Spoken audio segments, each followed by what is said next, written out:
I got Slim Jims for everybody in the crowd. Slim Throw them Jims? things out. People eat those.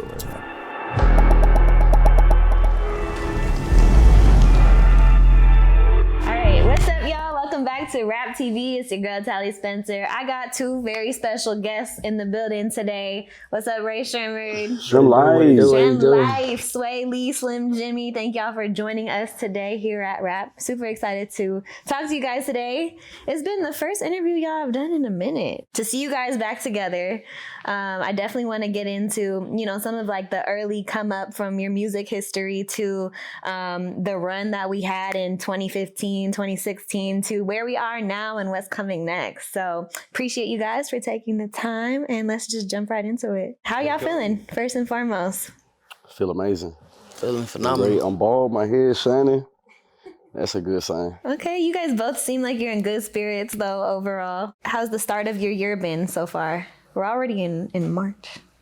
It was spectacular, man. We started off, we did SNL with Miley Cyrus. We brought in the new year. Okay. Shout out Miley Cyrus, Dolly Parton. Bringing in the new year. You know what I'm saying? Got you. It's been a good year, man. Gearing up for Sremm Life drop. New album drop April. Man, it's up. I can't wait. This is going to be Real. the year where we finally get new music from both of y'all. I know that, the people are really excited about that. I do want to get into it. But first, we got to rewind it back. Let's take it back to the basics. Y'all are from Mississippi, right? Born in Inglewood. We were born in California. But Okay. we really we some Army brats, so we lived a little bit of everywhere, and we grew up in Mississippi for the most part. Okay, grew up in Mississippi. Got you. What was that like growing up out there? Man, that shit was it's like super country, but to show you, man, you really gotta do something with yourself. For sure, you're gonna end up stuck in the city and turn fat. Feel me? Turn fat, you said? You're gonna turn fat. Nah, facts. Who else Something is gonna from be dead and Mississippi? shit. It's like dead and shit. Real dead and shit. Really? Yeah, but David Banner. Yeah, David Banner. Okay. Elvis Presley was from there. Elvis. You know what Okay. I'm saying? Yeah, Soulja Boy. Soulja Boy? Yeah, Soulja Boy used to live out there. It's Beezy. Oh, wow. I'm just playing, but yeah, Soulja Boy. We got a lot of greats. What's his name? The Joker. I don't know if you remember him back in the day. My name is Joker. Yeah, we had some people, you know what I'm saying? Okay, bet. So growing up in Mississippi, what made you guys even want to pursue careers in music? I feel like that's not a really common thing out there. There's not too much of an industry. What made y'all really be like, okay, we're going to do this? It's crazy because it is a common thing though. So it's a lot of good artists in Mississippi that you wouldn't even think that, but we don't really get to shine down there. But it was just different. We had to grind harder. We had to grind smarter. We had to take chances other people probably didn't have to take. You know what I'm saying? Move to a bigger city. It was fire. Out there, it's like, man, everybody probably gonna work at a plant or something, get a job, so you go leave school, get a job type shit. But it's like, man, we had YouTube, you know what I'm saying? So I already seen YouTube early on. I learned how you use YouTube and shit, just uploading videos. We got social media, so it ain't no excuses. The whole world right next to you, one upload. So it's we just experiment, making music, putting us MySpace, all type of shit, all the social media basically, and just it's just you know what I'm saying. I just always stay optimistic. I just always felt it's gonna happen. If you stay focused and stay working, taking risks. We driving to all the talent shows, just Yup. You know what I'm saying. Driving to Memphis, we driving to Atlanta. We doing everything that we can do in our power. So it's yeah. It don't matter if it's gonna be 10 years. It don't matter if it's gonna be 3 months. We gonna make it. Yeah, we gonna make it somehow, some way. So y'all always been some hustlers. When did y'all realize that you had chemistry as a group? I know you're brothers, but growing up, did you guys know that you wanted to do music together, as a group? I feel it was just something that we started, because we used to make beats together. We just did everything together, so it never wasn't a thought of not being a group. I feel you know what I'm saying, at first. Yeah, we was just always together, yeah. And we was always together, and then Jackson 5, shit. Yeah. If we're gonna do it with our people, who we got is him. Okay. Come on, people we was real popular around our town because we could dance, you know what I'm saying? So me and him, of course, he'll learn all the new dances first, and then I see him doing it, and then I'll be moving. I learn how to do them type shit, and then goddamn, yeah, we used to kill all the parties together. We just did everything together. I love that. Y'all seem like you grew up really close as brothers, which is very fortunate, when you have siblings in your life that you can be super close with. I want to ask you guys something about each other. So what do you feel is Sway Lee's best quality, and what do you feel is Slim Jimmy's best quality? So Sway Lee's best qualities, I can say this from the time we was kids to now. He's very good. Like he has more than one, so I would say more than one. It's like he's real good with his money and he worked real hard. Like he liked to work the night shift. The boy love to work the night shift. He gonna stay in the studio 10 a.m. till 7 in the morning. He did it last night, and we had an interview at 9 this morning. You know what I'm saying? And that was crazy. I was like, all right. You know what I'm saying? So he's a night owl. Okay, and what about you? What do you think his best quality is? Man, Sremm always gonna come with that energy. He got down, gonna cut through, you know what I'm saying? Got a big heart. And yeah, that nigga just clutch, you know what I'm saying? I love it. I love it. Y'all have stayed really close throughout the years. You know, throughout your music careers, you've experienced a lot of big moments together, a lot of big wins. I was just talking to my homies about this the other day, but like we were talking about like, yo, remember the Rae Sremmurd era, like when we were in college, that 2014, 2015 vibes where y'all were first on the scene and it was like, somebody come get her. No Flex Zone, like y'all came out the scene with probably one of the best debut projects in my opinion. I want to go back to that time period because when you guys were making music and putting it out and getting the reaction that you did, what was the moment for you where you were like, all right, we really made it? It's just like, man, the lane wide open, like nobody making that type of music. Even right now, it's like the type of music that we was putting out was like nobody really creating that. And it's like you can't just make that trying to copy somebody. It's like that's why it's like when people try to recreate it, it's just like it don't hit the same. Like, you know what I'm saying? But definitely coming out during that era, man, that shit was exciting. Like, cause we coming straight from the hood, like to doing what we love, like hearing our song on the radio. You know what I'm saying? So it was, man, that shit was exciting. Like. And it make you want to just keep going. Like, one thing I learned, like, No Flex Zone came out, like, songs, they hear it and they gone, you feel me? It's like, you can't just dive into the lights. You can't just sit in one moment for too long. You gotta just, man, let that shit happen, move on to the next. Like, yeah, man, that shit, it's crazy. Yeah. Do you remember the moment that everything changed for you guys? Like, when did you realize, oh shit, it's taking off? Man, it was an immediate change. So, bam, it was No Flex Zone. Bam, we on the road. And then after first we was doing them clubs. You know, you start off doing the little clubs. And then it was clubs, and then it was like a small tour. I forgot who we went on tour with. I had to go look. And then it was a big tour, and then it was a bigger tour. And we did that for like Nicki Minaj. 3-4 years. Yeah. Now the first one was like, I can't even remember, but it wasn't that big. You know what I'm saying? Then we started just doing bigger and bigger shows, and it just never stopped for like 4 or 5 years straight. Right. You know what I'm saying? It was crazy. Yeah, for me, yeah. Roller coaster. I say, man, like, shit, when I start getting, like, real, like, money, like, bands at a time, like, thousands at a time, like, cause, bro, I could never, like, in the hood, like, man, I don't care what I did, I could never save $1,000, like, it was just hard to save $1,000, like, once you get it, it's like, or get close, it's like I had to spend it on my family, my bills or something, so it's like, boom, I'm getting checks from the club, like, $2,500, $3,000, I'm like, I'm like, yo, this shit lit, like, but yeah, it's like doing that run and then just like looking at the views and just seeing the fans' reaction. That's when I just like realized, like, man, we're really on. Like, you can't go nowhere without people trying to take pictures and stuff. You know what I'm saying? It's like, this shit real. Nah, I really knew I made it. You right about that. I really knew I made it when I made my first big withdrawal. Nigga, I took out $50K and I was looking around like I did something wrong. Like, they gonna let me leave out the bank with this shit? Like, they gave it to me in a brown paper bag. That's when I knew I had made it, because I was flexing. I ain't gonna cap. I was having a great air time. What was the first thing you spent your paycheck on? The first thing I spent my paycheck on, I sent my dad a bunch of money and my mom a bunch of money. That's the first thing. And then goddamn, I started buying stupid shit immediately after. What's the most expensive thing you think you've bought? I had a solid gold blunt at one time. A solid gold blunt? Yeah, I don't know what the purpose of it was. You couldn't smoke out of it. It didn't have no air hole, nothing. Just solid gold blunt for no reason at all. The stupidest shit I ever did. Yeah. How much was it? You know? Like $12,000. You still have it at least? Nah, that's what makes it so dumb. I don't even know what the purpose of it was. Just like a big piece of gold for real. It comes with the lifestyle. You spending money fast, but you making it fast too. Mm-hmm. Going back to that era too, I know you guys had your first Billboard Hot 100 song with Black Beatles. That was a huge viral moment that just took over the internet. Can you guys talk to me about, what was that like for you, just being able to kind of experience that global viral moment? Yeah, number one song in the world.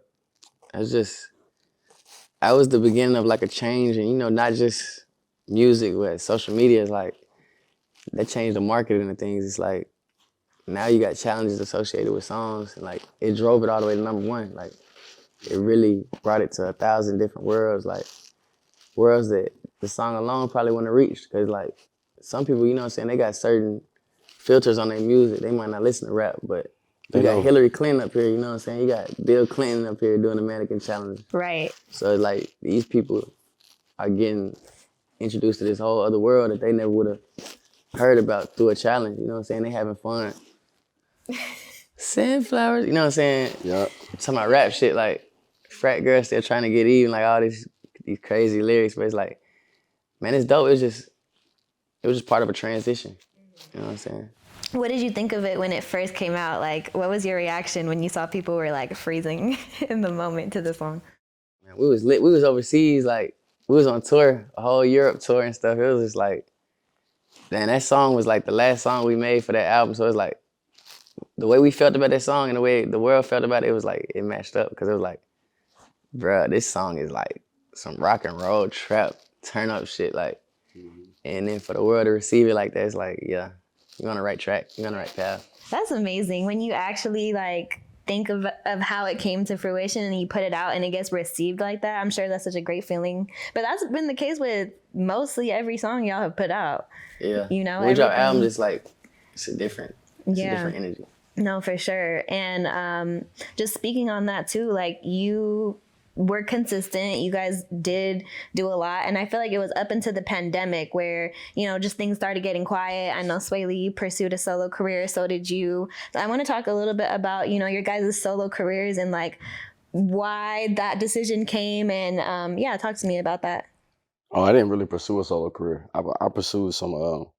So around that time, our dad had died. I had a lot of personal issues I was working through, and I just wanted to. I had a kid. I just had a child, and I was just trying to fix some personal things. I wanted to be like a different kind of person. You know what I'm saying? I had some shit I ain't want to be doing no more, and so that's what I took that time to do. You know what I'm saying? 4-5 years off. Like me, like it wasn't even like a solo thing. It's like I'm always like in Rae Sremmurd, like that's my shit. Like, but it's like, yeah, for sure, I ain't finna stop and just be chilling around. Like I'm just always in the studio just making music. Like so, it's like it gotta go somewhere. So like for sure, like the songs still coming out. It's just like they smashes. Like they gotta come out. Like they can't just sit up there. So it's like boom, the money can't sit. The money can't stop. So it's like I'm just steady like putting stuff out. Even like Corona did stop some shit. Like it even stopped my tour. Like I was on tour. Like man, me and Post Malone, we had a tour in Vegas that week, and then like everything just started canceling. Like NBA games started canceling right before we get to the city. Then our tours like started getting canceled and shit. So we seen that like boom. Corona definitely fucked that up for a couple like 2-3 years, whatever. Then niggas had Coachella sets, like, you know what I'm saying? Mm-hmm. This shit stopped. Like it's just like, yeah, it's like I looked at that time period like time to just keep cooking up, like preparing for the future, because I ended up making just like every day I was making like 8 songs. So it's like, do the math on that, like fucking 2, 3, 4 years of just stacking songs. It's like, man, I could retire right now and just keep dropping songs till I'm 65 and not ever had to go to the studio again. Mm-hmm. It's just like, that's my life. So it's like, yeah, like me and Jim, like we never, I wouldn't say we pursue solo careers, but me, it probably look like that because I'm still just putting out songs, you know what I'm saying, features and stuff. So it's like they going up. It was definitely like some breakup rumors, and I know like you stayed in the limelight a little bit, and you mentioned you were going through personal things. You mentioned your stepdad passing away. So with that being said, I know like there was speculation about did they break up, like what happened, what's going on. It was really the tweet. Like the tweet made him think that. I really fucked that tweet because like, you know what I'm saying, we brothers, so of course, we're not always going to agree with each other.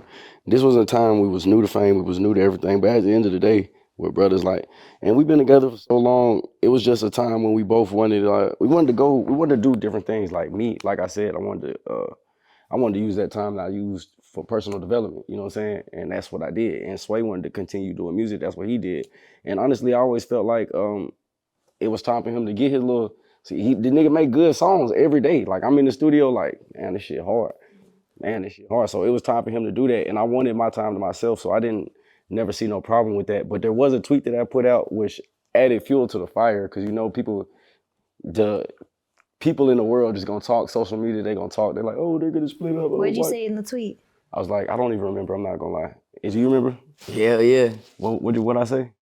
Rae Sremmurd no longer a group type shit. Like, no, that's not what I said. I ain't say that. that. He said, I'm doing this Rae Sremmurd shit. Some shit. But so like, then boom, it went viral. It's like boom, they just stuck with it. Like, you know what I'm saying? But a lot of times I think people forget social media is not reality. So, bam. So we never actually broke up. So we're not actually getting back together. You know what I'm saying? But yeah, we with each other like damn near every day. So it's like boom, but the world only see one thing. Yeah. But it's like we really with each other like damn near every day, every other day. Yeah. So the whole time people was like, oh, they broke up. I'm right here.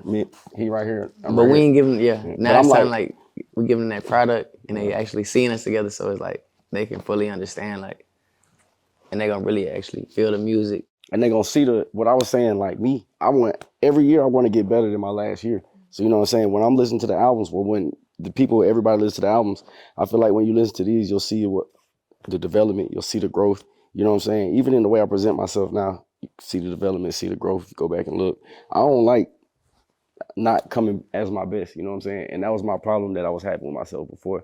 Cause I look at my brother like this nigga's amazing, you know what I'm saying? And I don't wanna be, you know what I'm saying?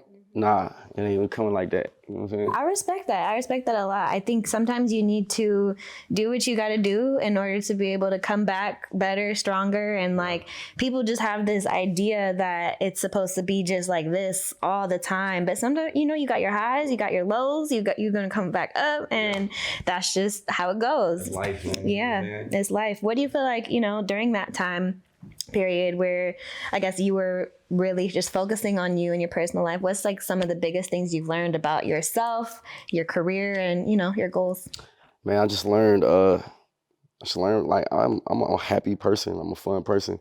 You know what I'm saying? Like I just enjoy it. I naturally am high energy. So I don't have to do things to boost my energy. You know what I'm saying? Like I don't have to do things that I don't have to do shit because I'm just lit naturally. You know what I'm saying? So I found out a way to love myself, you know what I'm saying? The best thing you can do. It's the only person you gotta love, period, is yourself. So yeah, I found self-love and I've just been having a great time ever since. And my music been reflecting it. The music is amazing. Sremm Life 4 is a banger. And I can't wait to I can't wait either. And Sway, what about you? Do you feel like there's like a big takeaway, I guess, that you learned about yourself during the pandemic or something about your work ethic, you know, that contributes to the way you make music now? With me, shit, I always know who I was. Like, you know what I'm saying? I just feel it. Like, you know what I'm saying? It's who I am. Like, life, of course, never gonna be really easy. Like, you got to fight day in, day out. Like, you know what I'm saying? But that's, like, if I was a construction worker, you know what I'm saying? I still had to go to work. You know what I'm saying? So life is life. I separate that from my music. Like, you know what I'm saying? My music is, I gotta do that. Like, that's pay the bills. That's what I love doing. That's what started all this shit. Life happens, we gonna handle that. You feel me? I feel like, yeah, it's just like, you know, we already kicked in the doors. Now we just gotta run through the house. You know what I'm saying? So, yeah, we just. And you have to grow. Just you keeping have a to winning formula. experience life. Keeping a winning formula, winning. Mm-hmm. Absolutely.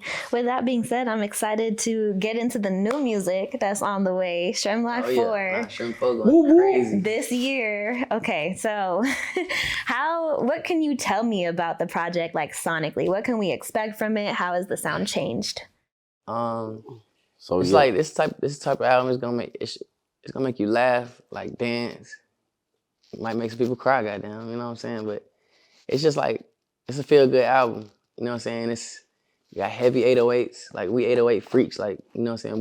We with ear drummers every day, Mike Will every day, so, you know, we're gonna have them beats that got that crunchy 808, club 808s, like, but we a group of many styles, so it's gonna be, you gonna have a slow vibe on there, you know what I'm saying? You can have different topics that we touching on there, but it's a turned up album, like it's the original Sremm life formula, and yeah, like lyrics is crazy.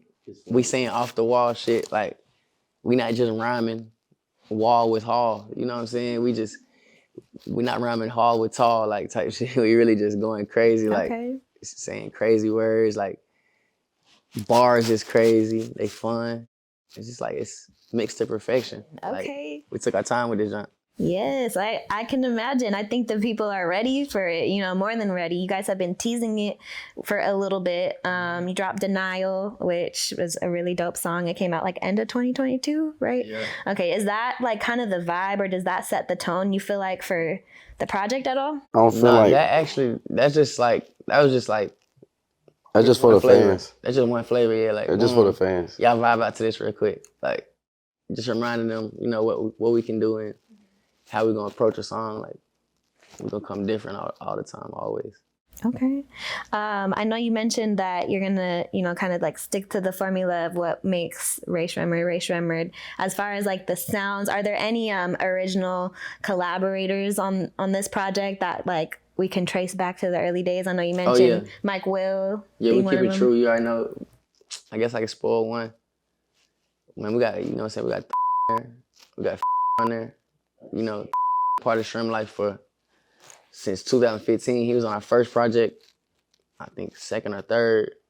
So yeah, we here now, you know what I'm saying? If, you know what I'm saying, we standing with bro through his whole situation, you know what I'm saying? He got our whole support, like, that been like somebody we was rocking with, you know what I'm saying, before the hype, before all that.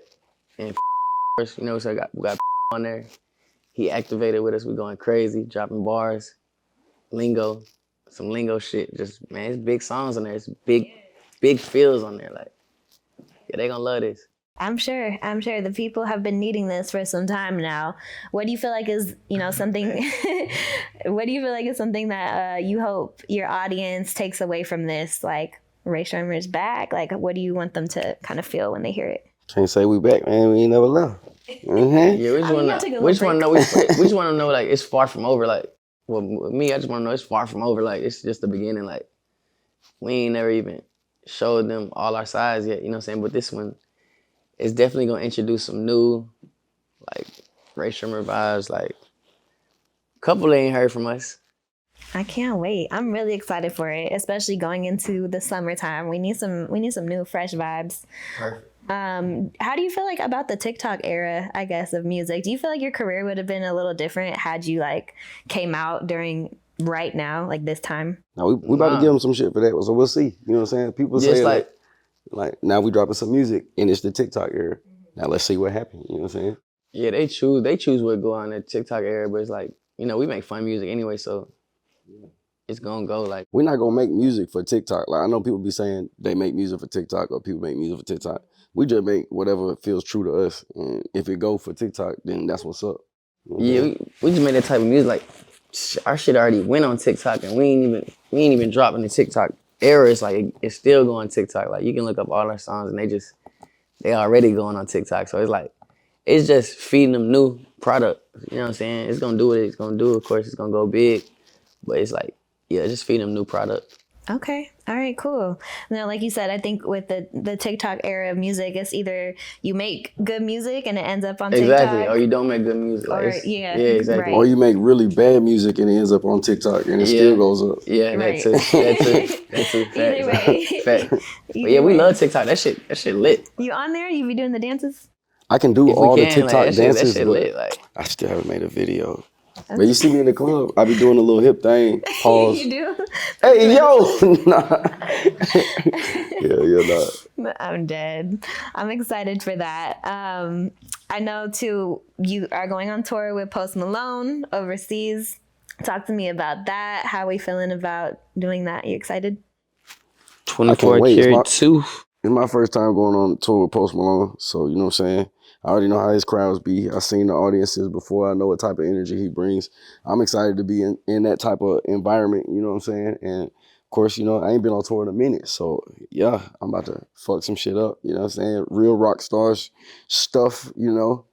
Yeah. And now we're excited, man. Excited for And that. turn up overseas. Sunflower fully activated. Slim Jim activated.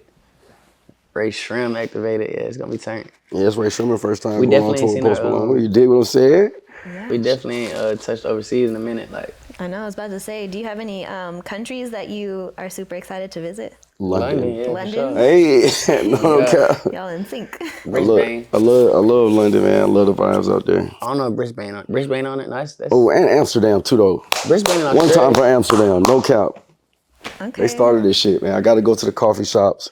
You know what I'm saying? That's all I'm gonna speak about. Amsterdam, goddamn, Smoke some all good them places. I can't crack. wait. I've never been. Hopefully, I need to visit that side of Europe. I've only been to Greece, and that's it. Damn. I ain't been Yeah, there you yet. skipped over some stuff. I know. I did. I'm definitely trying to hit London, Paris this year. So For sure, though. You gonna love it. Bucket list. So I know you also are doing Coachella this year. Yeah. Oh, What yeah. can we expect from that special show?